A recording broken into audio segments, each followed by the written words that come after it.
All right, welcome back to the KnivesFAST channel. Everybody say hello to Ren and Stimpy, Powdered Toast Man, Log TV, and Choo Choo, and let's get started with today's video. We have another knife today from Rusty Knife Lover, a great member of the channel, awesome dude. Guys, if you don't know Rusty, come to my chats on Monday nights, 7:45. Rusty's always there. Say hello and get to know him. He's a cool dude, and he always sends me knives from time to time. And this is a ginormous beast from Daggerr Knives. Look at this crazy thing. Now, we've had the Daggerr Walk-It and the Daggerr Arrow in here from Andrew Hobbert. And this is the Daggerr Voron from our buddy Rusty. So very cool. Comes in this pretty sweet box here with the cutout for the knife. And there is Daggerr Knives information. Guys, I'm going to be referencing this one on Blade HQ. There are 1, 2, 3 versions of this, all available for $100.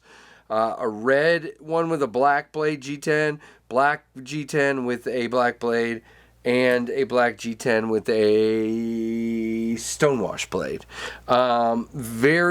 Very cool. And this is a flipping beast. And why do I say that? Because it's got a 5.2 inch blade. Look at that. So there's your black stonewash. Crazy, holy mackerel. And it wants to tear your hand off. No, just kidding. You do have a nice chamfer here on your handle. Very daggery looking again because the name of the company's Daggerr. You do have black hardware. You do have your pocket clip here with the skull. Deep carry, sort of, has a little bit sticking out there, not too terribly much. Is reversible tip up black hardware. And I just like the profile of this one closed. Now, you do have the Daggerr logo, kind of like the skull there. And you have a flat head screw for your pivot. You do have a lock bar over travel stop on your steel frame lock here. And just a cool looking knife, kind of a distressed stonewash look on the black scale on the side, or the frame, I should say. Really cool. It's more to me of a collector's piece. And you do your liner on the other side is it's flush, but it's exposed, as you can see. Really cool, and there is some milling for weight reduction. Definitely you could use this. As a matter of fact, if you have, like me, cardboard breakdown day because you have so many boxes coming in, this is your annihilator.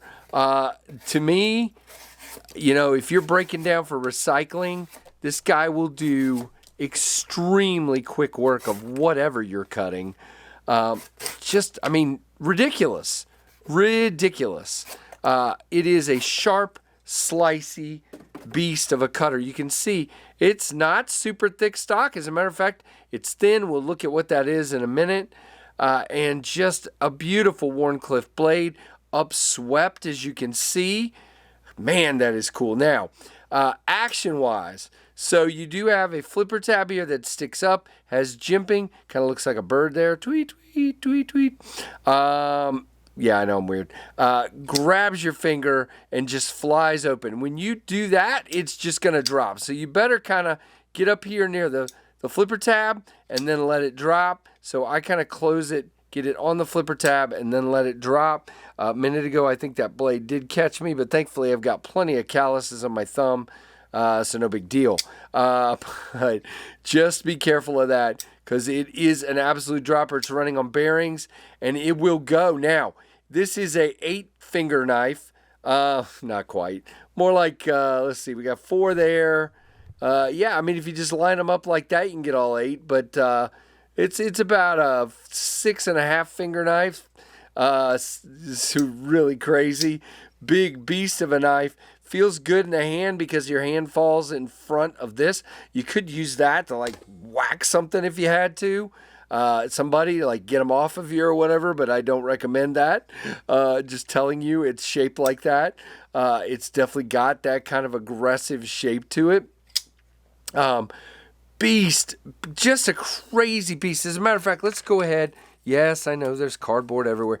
Guys, can you tell when a knife is really a cutter? You should be able to tell on this channel when a knife is a crazy. Look at that. It doesn't even fit in the tray.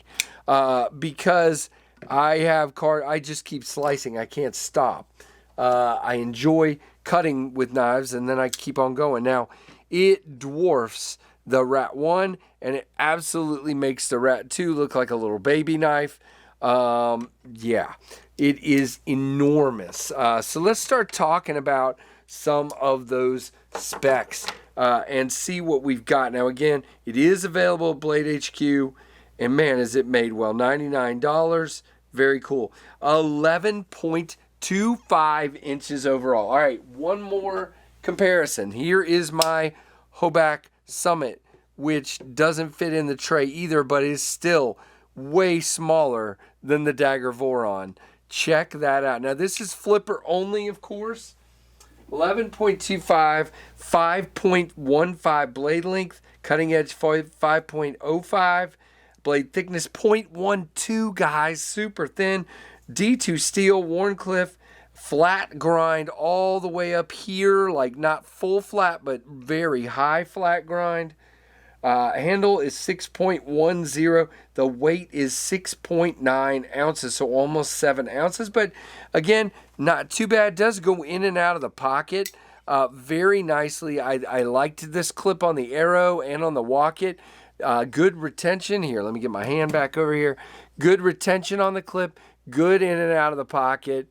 You don't feel it that much in the hand because you're in front of most of it. You do kind of feel this part right here a little bit, but not too bad. Good jimping. You got a thumb rest here because of that upswept, and there's jimping all the way up to here. So just a great grip. You do have a sharpening choil there, plenty of room for edge relief. Runs on bearings, country of origin Russia. Now, some people have said some of these are made in China and exported from Russia. I don't know the answer to that. It just says on Blade HQ, country of origin Russia. So I don't know. People keep asking me that, and I don't know the answer to that. But G10 is your handle material. Again, there are liners, and they are milled out. Now, lockup, no side to side, maybe. You know, it's such a long blade. I can't tell if we've got a little flex or if there's a little movement. There might be a little movement there. You do have a steel frame lock here with the over travel. So you have steel to steel as far as that lockup. Very nice. Your lockup is about a 35 or so. And your centering, I'm going to look at it off camera. It might be off to this show side ever so slightly. Come on, focus. There we go. Come on. Ah, camera. I don't like you. Oh, man. Sometimes this camera, I don't know. It's just, especially when it's a black on black knife like this, it just does not, especially when it's shiny like that, it just doesn't focus well. And this camera and I have not had the best of luck, but we're working on it. We're working on our relationship. So there you go. What a knife, guys. This thing is crazy. So here's the good news. This is leaving me and going over to Scab at Choir Boys Cutlery.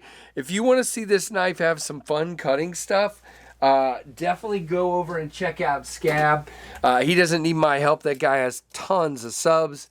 But if you don't sub to him and you want to watch this knife annihilate a bunch of stuff, go follow Scab over there. By the way, almost forgot to say, lock bar access is built up, and so you can get to that pretty easily, not a problem. Moves across really well, and again, this is probably the safest way to do it. Right there is unlock and then get out the way. So very, very nice. Look at the shape and the profile of this thing.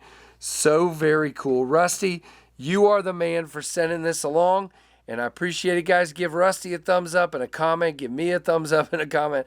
You can't do two, but you know, do all the things, like, comment, subscribe, notification bell, and thank you guys for all your support and for watching the Knives Fast channel.